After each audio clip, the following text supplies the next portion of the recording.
Pantai Pekanbaru tu. Ni bukan yang dalam tau, yang belah luar. Okey. Yang jalan yang boleh tembus pergi ke alam, pergi ke Oh, okey. nak ke PD semua tu lah. So kat tepi tu kan memang jalan raya. Betul. Bola belalang. So pasir pantai. Betul. Dia letak aku sila. Bacalah doa-doa semua. Tiba-tiba aku dengar macam-macam. Kan laut kan bunyi ombak. Kan kalau pantai dia akan ada air yang lipis je. Okey. Kalau kita lalu bunyi, Okey. aku dengar bunyi lari. Okey. Cakap apa benda lari atas air ni kan. Apa senyap je. Lepas tu tiba-tiba aku kena baling dengan tunggu kayu. Aku tengok, tunggu kayu kena baling ni kan. Lepas tu aku cakap, ni kacau ni. Tapi kalau aku jadi facilitator. Okey. Kalau aku kacau orang yang tengah buang hantu ni, takkan sampai tahap nak baling tunggul kayu atas Betul. kepala. Betul. Itu boleh tak cedera. Aha. Ini tunggul kayu aku kena baling ni. Orang sakit Rasa ni, lah, ya. sakit kan. Lepas tu aku teruslah tak sedar hati. So aku baca doa. Aku baca doa.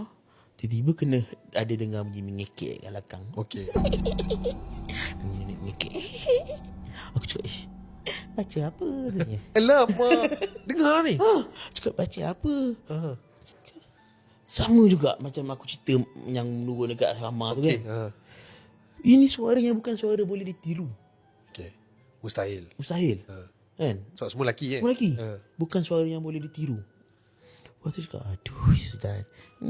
Ni gelak-gelak lagi kan. Tiba-tiba dengan dia punya tengah gelak-gelak tu. Okay. Pantai. Okey. Pasir. Bukit kan jalan raya. Okey. Kalau balak tahu. Tiba-tiba dia jadi macam satu fade off. Okey, gelap. Fade off. Fade off ni. Oh. Dengar. Dia fade off. Bunyi pantai tak ada, bunyi ombak tak ada. Okey.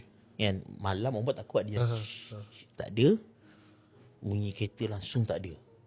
Senyap. Yang suara nenek tadi pun dah hilang. Okey. Aku dah corak ni. Kan. Tiba-tiba dia bagi salam. Assalamualaikum.